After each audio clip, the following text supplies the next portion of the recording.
விடியல் தரும் விளையாட்டு பலம். விடியல் விளையாட்டு பலத்தினூடாக உங்களை நாங்கள் சந்திக்கிறோம். கால்பந்தாட்ட போட்டிகளில் ஐரோப்பிய கிண்ண கால்பந்தாட்ட போட்டிகளில் நேற்றைய தினம் முதலாவது அரையிறுதிப் போட்டி எதிர்பார்த்ததை போலவே மிக பரபரப்பாக இடம்பெற்றது. ஆனால் எதிர்பார்த்ததை விட மிக அதிகமான வாய்ப்புகளை உள்ளடக்கிய அணியாக நேற்றைய தினம் போர்ச்சுகல் அணி மாறியிருந்தது என்பது இங்கே கவனிக்கக்கூடியதாக இருந்தது. இரண்டு அணிகளும் தங்களுக்குள்ளே விட்டுக் கொடுக்காமல் நடத்திய மோதலில் போர்ச்சுகல் அணியை ஏன் வாய்ப்புள்ள அணியாக நாங்கள் சொல்கின்றோம் என்று சொன்னால், இவ்வளவு தூரத்துக்கு ஸ்பெயினை 90 நிமிடங்களுக்கு மேலதிகமாக இன்னும் ஒரு 30 நிமிடங்கள் வரை கோல்களை அடிக்காமல் வைத்திருந்த அணி என்ற பெருமையை நேற்றைய தினம் போர்ச்சுகல் அணி பெற்றிருந்தது. இந்த இரண்டு அணிகளும் பக்கத்து நாடுகள்.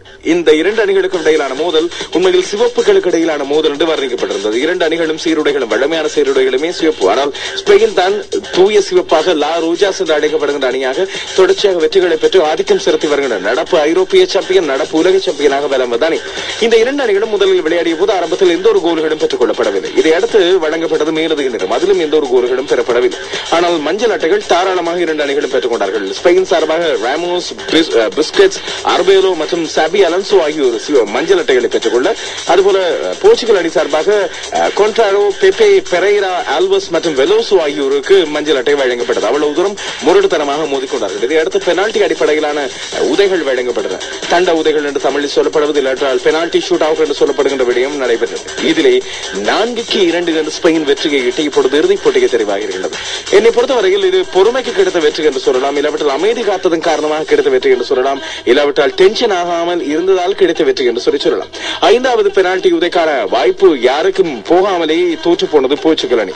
போர்ச்சுகல் அணியின் மவுண்டினோ மற்றும் அல்வஸ் ஆகியோர் கோல்களை தவறவிட்டிருந்தார்கள். ஆனால் மிக எதிர்பார்த்த ஸ்பெயினின் சாபி அலன்சோ கோல் அடிப்பதை பெனால்டியில் தவறவிட்டதன் காரணமாக ஸ்பெயின் ஆரம்பத்திலே தடமாறி போயிருந்தாலும் அதைத் தொடர்ந்து வந்த இனியஸ்டா, பிகே, ராமோஸ் மற்றும் ஃபெப்ரகாஸ் ஆகியோர் ஒவ்வொரு கோல்களை அடித்துக் கொள்ள இந்த வெற்றி இப்பொழுது ஸ்பெயினில் கிடைத்திருக்கிறது. எனவே இன்றைய தினம் நள்ளிரவு பொழுதில் இடம்பெறுகின்ற ஜெர்மனி இத்தாலி ஆட்டத்தில் வெற்றி பெறுகின்ற அணி ஸ்பெயின் அணியை எதிர்வரும் 1ஆம் தேதி நள்ளிரவு வேளையில் இறுதிப் போட்டியில் சந்திக்கப் போனது.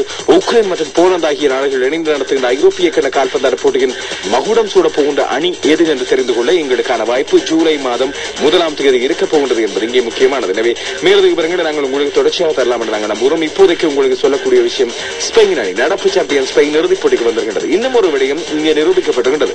ஸ்பெயினை பொறுத்தவரையில் ஐரோப்பிய கிண்ண கால்பந்தாட்ட போட்டிகளில் அரையிறுதிப் போட்டிக்கு வந்தால் தோற்று போனது இல்லை இவ்வளவு காலமும் என்பது மீண்டும் ஒரு தடவை நிரூபிக்கப்படுகிறது. 1968ஆம் ஆண்டு அதுபோல அண்மையில் சாம்பியனான பிறகு இத்தாலிக்கு 1968ஆம் ஆண்டு ஐரோப்பிய சாம்பியனான பிறகு இத்தாலிக்கு மீண்டும் அந்த வாய்ப்பு கிடைக்குமா என்பது ஒரு கேள்வி. 96ஆம் ஆண்டு இறுதியாக ஐரோப்பிய சாம்பியனான பிறகு ஜெர்மனிக்கு இறுதிப் போட்டியில் பங்கு பெற்றக்கூடிய வாய்ப்பு 2008ஆம் ஆண்டு கிடைத்தது. ஆனால் ஸ்பெயினிடம் தோற்று போனது. மீண்டும் ஒரு தடவை வெல்லுமா என்ற அடுத்த கேள்வி இங்கே முக்கியமாக எழுகின்றது. இதிலே இப்பொழுது நாங்கள் செல்ல போன்ற இன்னும் ஒரு முக்கியமான விஷயத்துக்கு, இலங்கை மற்றும் பாகிஸ்தானி அணிகளுக்கு இடையிலான போட்டியானது இப்பொழுது தொடரானது மிக முக்கியமான தொடராக மாறி இருக்கின்றது. இந்த இரண்டு அணிகளுக்கு இடையிலான எஸ்எஸ்சி டெஸ்ட் போட்டி ஆரம்பிக்க போறது நாளை மறுதினம். இலங்கை குழுவானது அறிவிக்கப்படுகின்றது. எஸ்எஸ்சி குழு ஒரே ஒரு மாற்றம் மட்டும் செய்யப்படுகின்றது. திலாரா பெர்னாண்டோ குழுவுக்குள்ளே அழைக்கப்படுகின்றார். சாணக்க விலகதரவுக்கு பதிலாக சாணக்க விலகதரவின் தோட்டசை கிழிவு சம்பந்தமாக நாங்கள் நேற்றைய தினம் சொல்லியிருந்தோம். இது மட்டுமே இலங்கை குழுவில் செய்யப்பட்டிருக்கும் ஒரு மாற்றமாக இருக்கும். ஆனால் நுவான் பிரதீப்பை விட திலாரா பெர்னாண்டோவுக்கு எஸ்எஸ்சியில் வாய்ப்பு வழங்கப்படுமா என்ற கேள்வி முக்கியமாக எழுகின்றது. 2 சுழல் பந்து வீச்சாளர்கள் இந்த வியூகத்தோடு இலங்கை விளையாடும் என்று பரவலாக நம்பப்படுகின்றது.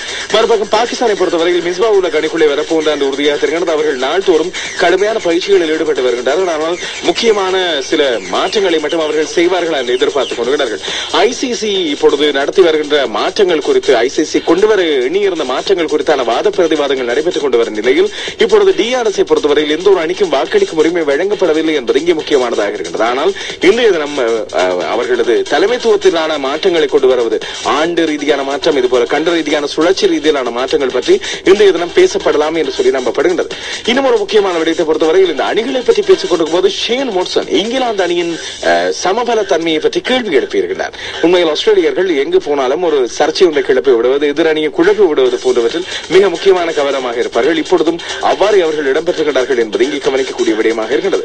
இப்பொழுது மலேசியாவில் இடம்பெற்று வருகின்ற 19 வயதுக்குட்பட்ட ஆசிய கிண்ண போட்டிகளின் பற்றிய விவரங்களை நாங்கள் பார்த்தோம் என்று சொன்னால், நேற்றைய தினம் இடம்பெற்ற சுவாரஸ்யமான போட்டிகளில் ஆச்சரியத்தை ஏற்படுத்திய போட்டியாக அடுத்ததாக ஆப்கானிஸ்தான் அணி பங்களாதேஷை தோற்கடித்து அரையிறுதிப் போட்டிகளுக்கு தெரிவாகி இருக்கிறது என்பது முக்கியமானது. மற்ற 3 அரையிறுதி அணிகளும் ஏற்கனவே தெரிந்த ஆசியாவின் கிரிக்கெட் வல்லரசுகள், கிரிக்கெட் அண்ணன்கள் என்று சொல்லப்படுகின்ற இந்தியா, இலங்கை, பாகிஸ்தான் ஆகிய நாடுகள். ஆனால் ஆப்கானிஸ்தான் நேற்றைய தினம் வெற்றியீட்டி பங்களாதேஷ் அணியை தோல்வியடைச்சது.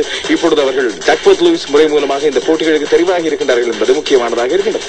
இன்னும் ஒரு பக்கம் இலங்கை எல்லாம் இலகுவாக வெற்றியீட்டி போட்டு வந்திருக்கிறது. 2 அரையிறுதிப் போட்டிகள். இன்றைய தினம் முதலாவது அரையிறுதிப் போட்டி இடம்பெறவிருக்கிறது. ஆப்கானிஸ்தான் அணி பாகிஸ்தானை சந்திக்க போகிறது.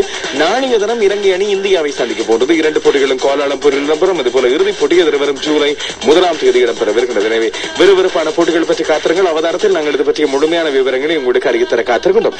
டென்னிஸ் போட்டிகள் இப்பொழுது இடம்பெற்று வருவது உங்களுக்கு தெரியும். விம்பிள்டன் பகிரங்க டென்னிஸ் சுற்று போட்டிகள். நோவாக் ஜோகோவிக், ரோஜர் ஃபெடரர் ஆகியோர் 3ஆம் சுற்றுக்கு தெரிவாகி இருக்கின்றார்கள். இதில் ஜோகோவிக் தொடர்ச்சியாக பெற்று வரும் வெற்றிகள் எல்லாம் மிக இலகுவான வெற்றிகளாக மாறிக்கொண்டிருப்பது கவனிக்கக்கூடிய விடயம். நேற்றைய தினமும் அவர் 6-4, 6-4, 6-4 என்று ஒரே மாதிரியான செட் வெற்றிகளை அமெரிக்காவின் ராயன் ஹாரிசனுக்கு எதிராக பெற்றுக் கொண்டிருக்கின்றார் என்பது இங்கே முக்கியமானது. இவரது ரோஜர் ஃபெடரர் தானே மனமுந்து ஒப்புக்கொண்ட ஒரு விஷயம் என்னவென்று சொன்னால், தனக்கான பட்டங்களை பெற்றுக் கொள்வதில் சிக்கலாக இருக்க போகின்றவர்கள் நோவாக் ஜோகோவிக் மற்றும் ரஃபேல் நடால். ஆனால் தன்னை பொறுத்தவரையில் இந்த பட்டம் தனக்கு தேவை, விம்பிள்டன் பட்டத்தை பொறுத்தவரையில் தனக்கு மிக முக்கியமாக தேவை என்று சொல்லியிருக்கின்றார். இதன் அடிப்படையில் அவருக்கு முறை சவாலாக இருக்க போகின்ற அணி மிக தெளிவாக தெரிகிறது.